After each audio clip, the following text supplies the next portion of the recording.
Donc, je vais vous parler des différents traitements qui sont proposés dans la prise en charge du cancer du sein. Alors, donc il y a deux grands types de traitements. Il y a les traitements locaux, que sont la chirurgie et la radiothérapie, dont le but est de contrôler la maladie au niveau du sein et au niveau des ganglions locaux-régionaux.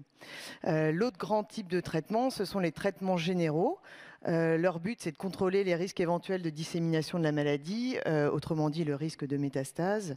Donc ça comprend l'hormonothérapie, la chimiothérapie, les thérapies ciblées et l'immunothérapie. Il y a deux situations distinctes dans la prise en charge du cancer du sein. C'est les cancers du sein localisés et les cancers du sein métastatiques. Globalement, les premiers auront préférentiellement les traitements locaux, chirurgie, radiothérapie, et on peut y adjoindre un ou plusieurs traitements généraux pour éviter le risque de récidive. Dans les cancers du sein métastatiques, préférentiellement, on fait les traitements généraux, puisque c'est une maladie disséminée générale, mais on peut aussi avoir recours à des traitements locaux dans le parcours du traitement. Alors, les types de traitements et leurs combinaisons, ça va dépendre de trois grands facteurs. Le premier, c'est les caractéristiques de la tumeur. Est-ce que c'est une tumeur localisée, disséminée, agressive, peu agressive? Est-ce qu'elle a des récepteurs hormonaux? Est-ce qu'elle présente une surexpression d'un récepteur HER2? Enfin, tous ces critères-là vont nous faire choisir des traitements particuliers. Il y a les antécédents de la patiente, évidemment, qui vont jouer dans les décisions thérapeutiques.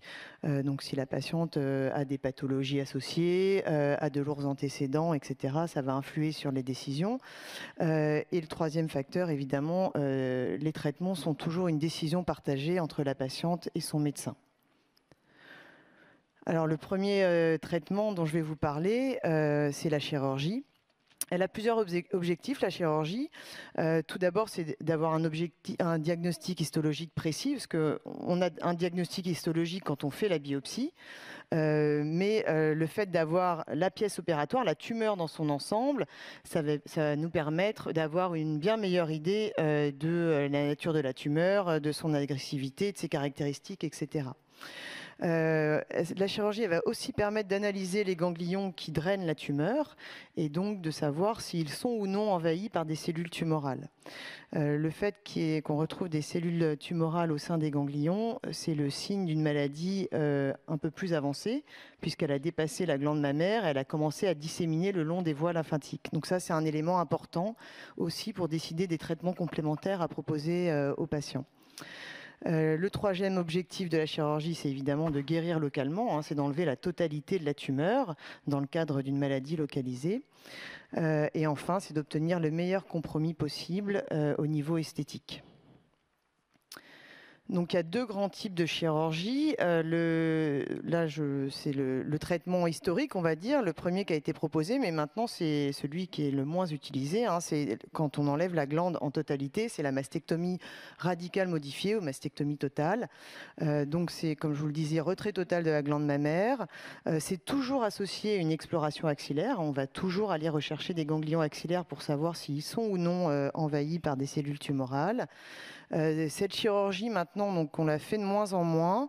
C'est surtout pour des tumeurs avancées, donc ce qu'on appelle T4, quand il y a un envahissement cutané ou alors du muscle pectoral en arrière. Quand la tumeur est trop volumineuse par rapport au volume mammaire et qu'on estime qu'on ne peut pas conserver de la glande mammaire, que ça sera vraiment très moche sur un plan esthétique. Ça peut être aussi le souhait de la patiente. Il y a des patientes qui ne souhaitent pas de traitement partiel parce qu'elles trouvent ça angoissant de garder de la glande mammaire. Donc dans ces cas-là, on accède à leur demande et on enlève le sein en totalité. Ou alors quand on ne peut pas réaliser de radiothérapie. Parce qu'à partir du moment où on garde de la glande mammaire, il y a une radiothérapie qui est systématique. Donc si on sait qu'on ne va pas pouvoir réaliser de radiothérapie, eh ben, on fait une mastectomie totale. On ne propose pas à la patiente de mastectomie partielle. Alors la mastectomie partielle, donc c'est une chirurgie qui permet de garder le sein. On se contente d'enlever la tumeur et le tissu autour pour avoir une marge de sécurité. C'est le traitement qui est largement proposé actuellement. Il est toujours proposé quand il est réalisable et il est, comme la mastectomie totale, toujours associé à une exploration axillaire. Pour ce qui est de l'exploration axillaire, il y a deux types de chirurgie possibles. Il y a soit le ganglion sentinelle, soit le curage axillaire. Le ganglion sentinelle, il est systématiquement proposé quand on n'a pas mis en évidence d'envahissement ganglionnaire sur les examens préopératoires ou lorsqu'on examine cliniquement les selles. Si on a une suspicion d'envahissement ganglionnaire au niveau de l'aisselle, on va proposer dans ce cas le curage axillaire, c'est-à-dire d'enlever tous les ganglions qu'on trouve au niveau de l'aisselle. Alors, la technique du ganglion sentinelle, je vous la détaille un peu dans cette diapo. Donc, le ganglion sentinelle, c'est le premier ganglion qui va drainer la tumeur. Alors, des fois, on en a un, deux ou trois qu'on peut appeler ganglion sentinelle, mais en gros, c'est le premier relais lymphatique de la tumeur. Donc, le but du ganglion sentinelle, c'est que si on l'examine et qu'il est négatif, on n'ira pas faire de curage complémentaire. Ça ne sert à rien parce que si ce ganglion-là est négatif, tous les autres sont négatifs. Le curage, c'est quand même quelque chose qui peut être assez morbide, avec des difficultés à la mobilisation du bras ensuite, le lymphœdème, ce qu'on appelle le gros bras. Donc, au maximum, on essaye de l'éviter et on propose aux patientes dont on n'a pas de suspicion d'envahissement ganglionnaire, le ganglion sentinelle dans un premier lieu. Évidemment, si ce ganglion sentinelle il est envahi, là, on n'a pas le choix, il faut proposer un curage complémentaire. Là, donc, on vous montre les techniques de détection du ganglion sentinelle. Donc, ça peut se faire en gros de deux manières. On peut injecter une substance radioactive à proximité de la tumeur ou alors une coloration, généralement c'est du bleu, qu'on injecte. Et ensuite, donc, cette radioactivité, elle va diffuser au sein des premiers relais, les ganglions sentinelles, de même que la coloration. Et le chirurgien, quand il incise les selles, il va repérer à l'œil les ganglions qui sont devenus bleus et à l'aide d'un petit capteur, ceux qui sont devenus radioactifs. Et donc, il va pouvoir identifier facilement le ganglion sentinelle et les retirer pour analyse. Alors, le deuxième grand traitement local qu'on utilise dans la prise en charge des cancers du sein, c'est la radiothérapie. C'est un traitement qui vient en complément de la chirurgie. La zone qu'on irradie, ça va être la glande mammaire restante. Quand on enlève la glande mammaire et qu'il y a une indication de radiothérapie, on irradie la paroi thoracique. Donc là, vous voyez sur cette photo-là, c'est une patiente qui a une mastectomie totale. Donc la paroi thoracique, c'est cette zone-là. C'est le carré où il y a la cicatrice de mastectomie. C'est là où il y avait la glande mammaire auparavant. Et on peut associer à l'irradiation du sein ou de la paroi thoracique l'irradiation des chaînes ganglionnaires. Donc là, on voit deux chaînes ganglionnaires. Donc là, c'est la chaîne susclaviculaire et là, c'est ce qu'on appelle la chaîne mammaire interne. En fait, ça aussi, c'est des aires de drainage du sein, mais qui ne sont pas accessibles à la chirurgie. Donc à partir du moment où la patiente avait des ganglions au niveau de l'aisselle, on va traiter avec les rayons de manière systématique les autres aires de drainage en préventif. Le but de la radiothérapie, c'est de diminuer le risque de récidive locorégionale. Elle est toujours indiquée s'il y a un envahissement ganglionnaire, parce qu'il faut traiter les autres chaînes ganglionnaires et il n'y a que la radiothérapie qui peut le faire. Elle est toujours indiquée en cas de mastectomie partielle. À partir du moment où on garde le sein, il faut des rayons derrière, sinon le risque de récidive reste élevé. Et elle peut être parfois indiquée en cas de mastectomie totale, notamment si on a des facteurs de risque de récidive locale, des marqueurs d'agressivité de la tumeur. Donc là, on va passer aux traitements généraux. Donc le premier grand traitement général, c'est la chimiothérapie. Ça peut être fait, une chimiothérapie, ça peut s'administrer par perfusion ou par voie orale.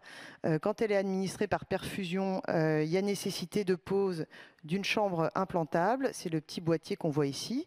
Ça se met sous la peau, sous la clavicule. Ça permet d'éviter les irritations au niveau des petites veines du bras. Et puis aussi, c'est beaucoup plus confortable pour la patiente qui sera perfusée à plusieurs reprises quand on administre la chimiothérapie. Dans le cas d'une maladie localisée, le but de la chimiothérapie, ça va être de réduire le risque de métastase pour les patientes qu'on estime à haut risque métastatique. Cette indication de chimiothérapie, on la prend pas tout seul dans notre coin. C'est une indication qu'on prend de manière collégiale. On discute en réunion de concertation pluridisciplinaire de tous les dossiers de chaque patiente ou patient pour décider des meilleurs traitements préconisés. Ça peut être éventuellement complété par une signature génomique. Ça, je vous en dis juste un petit mot. En fait, quand on a du mal sur les critères classiques à savoir si une patiente a besoin ou non d'une chimiothérapie, on peut lui proposer de faire un test complémentaire sur la tumeur. C'est l'analyse d'une vingtaine de gènes au niveau tumoral qui permet de savoir si la tumeur a un risque élevé de récidive métastatique à 5 ans ou 10 ans. Et donc, en fonction de ce risque-là, on proposera ou non une chimiothérapie. Et on s'est rendu compte avec ces signatures génomiques qu'on avait tendance à proposer un peu trop de chimiothérapie et ça a permis de réduire les chimiothérapies proposées. Donc, idéalement, une chimiothérapie, ça débute 3 à 6 semaines après la chirurgie. Dans le cas de la maladie métastatique, le but de la chimiothérapie, ça va être de contrôler la maladie avec le meilleur compromis efficacité, qualité de vie. Le deuxième grand traitement général, c'est l'hormonothérapie. Donc c'est indiqué en cas de tumeur hormonosensible, c'est-à-dire une tumeur qui présente à sa surface des récepteurs aux oestrogènes ou à la progestérone. Ça concerne 80% des cancers du sein. Donc ce traitement-là, il est extrêmement important dans les cancers hormonosensibles. Ils sont très efficaces. Ce n'est pas du tout un traitement accessoire. Il diminue à la fois le risque de récidive locale et de récidive métastatique. Et il va aussi diminuer le risque de cancer contralatéral dans l'autre sein. Pour les femmes non ménopausées, le traitement, c'est le tamoxifène. Et pour les femmes ménopausées, la classe thérapeutique, c'est les anti-aromatases. Dans les deux cas, c'est un comprimé par jour et c'est à prendre en général pour 5 ans, voire un peu plus, 7 à 10 ans, quand il y a vraiment des facteurs d'agressivité de la maladie. Nouvelle classe thérapeutique a émergé sur les 20 dernières années, on en parlait tout à l'heure. Les thérapies ciblées, qui sont des molécules qui vont cibler une anomalie spécifique de la cellule tumorale, en général une anomalie qui favorise la prolifération des tumeurs. Donc c'est des traitements personnalisés, très ciblés, avec des effets secondaires moindres que les chimiothérapies. Celui qui est le plus fréquemment prescrit dans le cancer du sein, c'est le trastuzumab, qui va venir cibler le récepteur HER2, qui est surexprimé dans 12 à 20% des cancers du sein. C'est un traitement qui a vraiment bouleversé le pronostic de ces patientes-là. C'était des maladies vraiment graves, qu'on traite beaucoup mieux depuis qu'on a le trastuzumab à proposer aux patientes. L'immunothérapie, enfin, l'immunothérapie, c'est l'ensemble des traitements qui visent à stimuler les défenses immunitaires de l'organisme contre les cellules tumorales. On a une utilisation assez récente dans les cancers du sein triple négatifs. Les cancers du sein triple négatifs, c'est des cancers qui n'expriment pas les récepteurs hormonaux. Ils n'ont pas de récepteur oestrogène positif, ils n'ont pas de récepteur à progestérone positif et ils ne surexpriment pas l'HER2. C'est pour ça qu'on dit triple négatif. Ces 3 récepteurs sont négatifs, donc on est un peu démunis parce qu'on n'a pas les traitements hormonaux à proposer, on n'a pas de trastuzumab à proposer et ce sont en plus des maladies particulièrement agressives. Donc on est bien content d'avoir des nouvelles voies thérapeutiques et d'avoir des nouveaux traitements à proposer dans ces tumeurs-là. Alors en conclusion, on a, vous l'avez vu, beaucoup de traitements qu'on peut proposer dans les cancers du sein, à la phase précoce comme à la phase métastatique. Tous ces traitements sont discutés de façon collégiale en réunion de concertation pluridisciplinaire. On ne prend pas les décisions tout seul dans notre coin. Cette décision, elle doit être partagée avec le patient. On doit l'informer de l'intérêt des traitements, de ses modalités, des effets secondaires, pour qu'il puisse décider lui aussi des traitements qu'il souhaite recevoir. Les nouveaux traitements sont de moins en moins toxiques. L'immunothérapie, les thérapies ciblées, il y a moins d'effets secondaires que les traitements classiques. Il y a plein de nouvelles voies thérapeutiques. Donc un message d'espoir quand même pour cet après-midi. L'espérance de vie et la qualité de vie des patientes progressent. Merci à tous.